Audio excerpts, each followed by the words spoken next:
Shavua Tov Rabotai. We're continuing with our Mishna Yomi, Masechet Berachot. We are up to the fifth Perek, Perek Hey, Mishnah Gimel. Mishnah now is going to discuss certain prayers that a person is not allowed to say.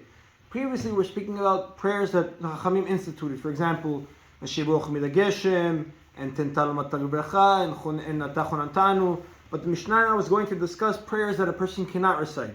The Mishnah says like this: Ha'omer, a person who says, An kan tzipor yagiu rachamecha, that on the birds in the nest your mercy extends to, V'al tov yizecher shemecha, and on the good your name is mentioned, or modim modim, a person says modim modim twice, mishatkin oto, we silence him. Now what's going on in the Mishnah, Rabotai? The Rav writes like this: a person who says, Al kan tzipor yagiu rachamecha, your mercy extends to the nest of the birds, meaning, just like your mercy extends to the birds, the Gzerat, the Pasuk says in Sefer Dvarim 22:6, Lo tikach ha'em al banim. You're not allowed to take the mother from the, you're not allowed to take the children from the mother. Ken chusarachem alenu. So too have mercy on us. What does this mean, Rabotai? Now, just as a background, we're going to read the Mefarshim on the mitzvah of Shiluach Hakan. HaTorah asra לקחת אפרוחים או ביצים מן הקן כשהאם רובצת עליהם. The Torah prohibits removing the chicks or the eggs from the nest when the mom is on them. וציפתה לשלח תחילה את האם. The Torah says first send away the mother, ורק אחר כך לקחת את האפרוחים או את הביצים. And only after you send away the mother to take the chicks or the eggs. שנאמר, the Pasuk says, Ki יקרא כאן ציפור לפניך, when you come before a nest of eggs, לא תיקח אם על הבנים, you're not allowed to take the mother from the children from the mother. שלח תשלח את האם, first you must send the mother away, ואת הבנים תיקח לך, and then you take the children.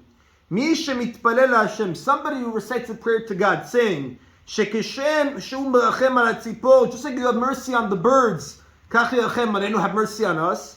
The implication of his words are shetam mitzvah. What's the reason of the mitzvah? She'Hashem merachem al balei chaim. The reason God says do this is because He has mercy on animals. Because the bird is going to have tremendous pain when it sees you removing the eggs or the chicks in front of her. Because this concept of natural love between parents and children also is applicable to animals. Therefore, a person would have thought to say, because Hashem has mercy on this mom, I'm sorry. You would have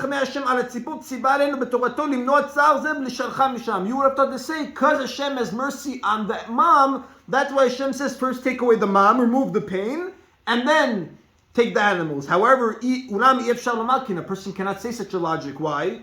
If it was true that Hashem had mercy on the mother, therefore you have to send her away first, then take the children. The Torah should have prohibited slaughtering animals. Rather, the truth is, this commandment is similar to a decree that a king tells his servants that they should accept his rulership, no questions asked. And there's a machloket rishonim. B'be'ur advarim nechekuu rishonim. Rashi and the Rambam they explain that when the Gemara explains this mitzvah, shekavalat Gemara shelefi ha'emet en mitzvot ka'elu tam, that these mitzvot have no logical reason. V'tzarich lekayman rak b'tzivah Hashem, tzivui Hashem, and you have to do it because God said so. However, the Ramban writes, "Shedavar baru shesh tam l'chol mitzvot." He says, obviously you're right that we have to do because God said so, but it has to be that there's logical explanation to it. Rather, the reason is not because Hashem has mercy on the animals, because Hashem wants to implant in us the midah of mercy, that we should already train ourselves to become merciful. Because if you're cruel to animals, it's very possible you're going to be cruel to human beings. You cannot just flip on your midot, that I'm going to be cruel to this people, but I'm going to be merciful to this people. If you're cruel, you're cruel. If you're merciful, you're merciful. Therefore, the Ramban says Hashem is doing it. Hashem commanded us this. We should root in ourselves the good midot of mercy. The Gemara gives another reason why we silence a person who has this kind of prayer. Where the Gemara writes why? You're putting jealousy in the creation of the world, meaning you're implying from your words, God only has mercy on birds, but not other animals. And like this you create, so to speak, jealousy amongst the creations. Therefore, Rabotai, the Mishnah says, a person is not allowed to say, Hashem, just like you have mercy over this mother that we have to send her away, then take the chicks, have mercy upon us. That's an incorrect prayer. The Mishnah gives another prohibited prayer. Upon the good, your name should be mentioned. Meaning we should thank you for the good. Now why can't you say we mention your name for the good? Why can't you say this? Mashma because it implies that we only thank you for good, but not for bad. We're going to see later on in Masechet Berachot, a person is obligated to bless God for the bad, just like he blesses him for the good. And some Mefarshim say, in the same level of happiness. Unbelievable, Rabbatai. Some people say the same level of happiness that you bless when you have good, you have to bless when Chas v'Shalom something bad happens to you. Because really in Emet, it's not really bad. There's no bad and good. Everything is good from Hashem. Now the Rav says, Mishatkinoto. He says, why do we silence a person for the prayer of the birds like we said? The Rav writes, She'osem midotav shel HaKadosh Baruch Hu rachamim. Because again, we explained you're making Hashem's decree sound like mercy, but it's really because God said so. Next, the Mishnah says, so the next thing you can't say was you're not allowed to say, Hashem, for the good we remember your name. Why? Because you're making it sound like only for the good, not for the bad. That's incorrect. And the Mishnah says, modim, modim. A person who says modim means in Hebrew, thank you. So you say, thank you, thank you. Modim, modim. We thank you, we thank you. Why is that incorrect? It sounds like you're accepting upon yourself, God forbid, two gods. The Yerushalmi explains, this is when you're in a communal tzibur, when you're praying in a tzibur. But if you were to do this in private, that's a private supplication between you and God. I'm not sure, Rabotai, if this is going, when it says, the Yerushalmi writes, it's going on tzibur, it's going on all these prayers, or just on modim modim. I'm not sure. I tried looking into it. I'm not really positive what this this Rav is going on. If it's going on all three prayers or just the modim modim. I tried looking it up in the Yerushalmi, but I wasn't so clear on it. Now the Mishnah says mishatkinoto, right? We silence him because all these additions have incorrect understandings. Now the Mishnah moves on to a new topic. A shliach tzibur makes a mistake in the middle of his prayer. Now, Rabotai, just as a introduction, we should know that back in the days when Chazanim were praying, why is it called Chazan in Hebrew? Because Chazan, why we say Chazan? Because Chazan comes from the language of Chazi, to see. Because the Shliach Tzibur would be usually the only one that had a Sidur, or even if he would pray by heart. Because not like today, fortunately, we all have millions of Sidurim and books. They used to have one or two that were written by ink, by feather, and to a parchment. Therefore, it was much easier for Chazanim to make mistakes. Therefore, the Mishnah writes like this. Ha'over lifnei teba, somebody who goes before the teba. Why is it called teba? Because teba was where it's the Aron HaKodesh where they used to keep the Sefer Torah. Ha'over lifnei teba b'ta'a. He says somebody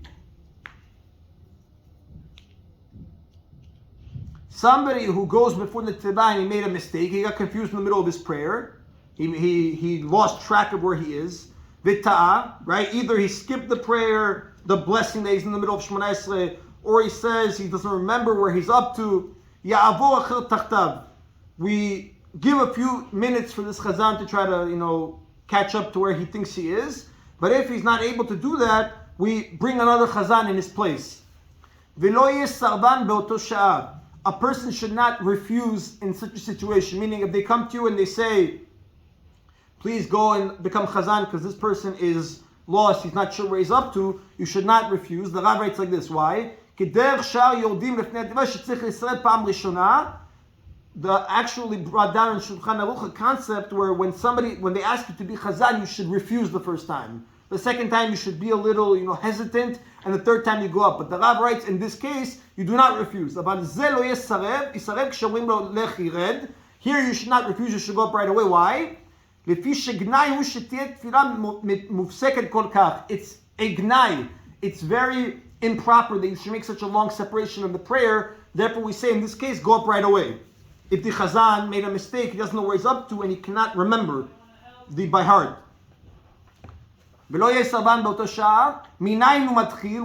Chazan begin? Now second Chazan came up, where does he start from? He starts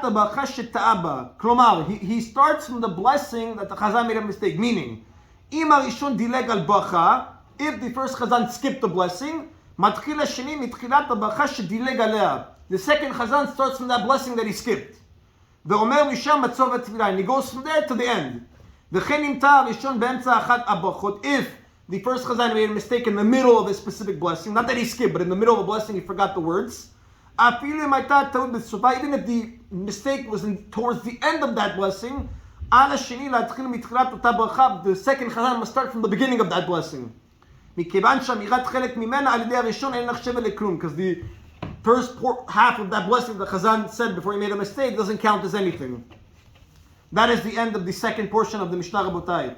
I just want to go back to one thing. When we said modim, modim, we silence the person who says that. I want to read to you in the Mefarshim. Does it mean he says the whole modim twice or just the words? המשנה מדברת במי שאומר פעמיים את הקטע הראשון בברכת מודים אנחנו לך. The Mishnah is talking about when a person says מודים אנחנו לך twice. שאז הוא נראה כמודה לאלוהות אחת, because it sounds like first he's thanking one God, וחוזר ומודה לאלוהות אחרת. Now you're thanking another God, חס ושלום. אבל אם חוזר פעמיים על כל מילה, but if you don't say מודים אנחנו לך, modim anachnu lach. Rather you say modim, modim, anachnu, anachnu. You repeat the words. En mishatkin oto. He says this we don't silence him. This does not sound like he's thinking two gods. Omnam, however, gam kach miguneh adavar nishu nireh kimilotzetz. However, Rashi writes that even though it's not a sur, it's improper. It sounds like you're mocking. Some explain the opposite. דווקא if you, אם חוזר פעמיים על כל מילה ומילה, הוא כמודה של שתי אלוהיות. If you say מודים, מודים, אנחנו, that's called thinking two gods. ואילו כשהוא חוזר פעמיים על עניין כולו, אין זה אלא דבר מגונה. But if you're saying מודים אנחנו לך, the whole thing, and then מודים אנחנו לך again, that's not אסור, it's improper. Exact opposite, רבותיי. ולהלכה, the Mishnah Berurah says, if you look at Mishnah Berurah, in Shulchan Aruch, you'll see he says, בשני המקרים הללו, in both these cases, יש החשוש לכך שנראה כמודה לשתי אלוהיות. We restrict for both cases, ומשתקים אותו, and we silence him. And like we said, the Yerushalmi says it's only talking about in public, but not an individual prayer. And last thing to point out is the Mefarshim write, this whole topic was talking about when you do it as a prayer, but if you're teaching and you say modim modim, or al kan tzibor yirochamecha, that's not prohibited because you're doing that as a teaching, not as a prayer. That's the end of Mishnah Gimel Rabotai. I'm sorry, it was a little bit out of order. Mishnah Daled. Now Mishnah Daled is going to continue in the laws of a Chazan making a mistake and how you should act.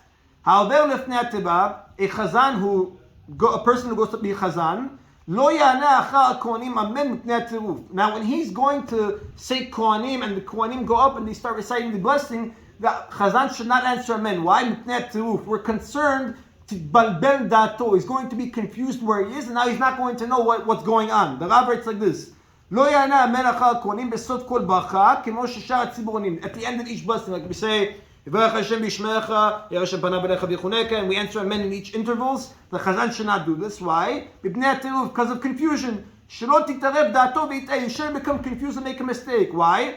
He has to be the one that recites each of the Yivarech Hashem b'shmecha portions. If he's going to answer amen, he's not going to understand, wait, where am I up to now? Then when we say don't answer amen, focus on the words that you're going to tell the Kohanim. Let's say only the Chazan is the Kohen. There's no other Kohanim in the minyan except the Chazan. Lo yisad kapav. He should not do Kohanim. Why? The Rav writes again. Shema lo yuchal lachzor litfilato latchil sim shalom. Maybe after he does Kohanim, he will be confused. He won't be able to recite sim shalom. Sheteh datom beturefet me'emata ditzibor. He's going to be confused because of the fear of the community. He just started so a little bit of intimidation. He just finished Kohanim, he's not going to remember where he's up to. ואם הבטחתו שהוא נושא את כפיו וחוזר לתפילתו רשאי. However, אם בטוח הוא שלא תהיה דעתו מטורפת מעמד הציבור, if he's certain that he's not going to make a mistake and he's going to be able to do Kohanim and start right away in the Sim Shalom, he's allowed. Why? Because the whole reason was because we're afraid that the Chazan is going to get confused and get messed up. But if he guarantees you, I'm not going to mess up, I know exactly what I'm doing, he's allowed to be the Kohen. However, Rabotai, to point out, Ulam, this is all talking about only when he's the only Kohen. That's when the Mishnah points it out. However, he says, if there are other Kohanim besides the Chazan who's a Kohen, the Chazan is not allowed to do Birkat Kohanim, even if he's positive that he will not make a mistake.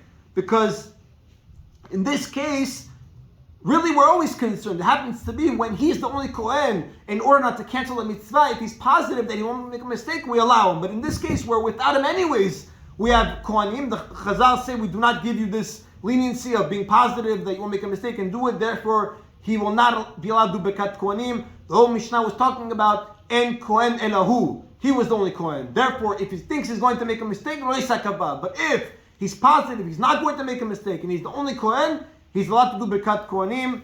That's the end of today's Mishnah, Rabotai. Baruch Adonai Le'olam. Amen v'amen.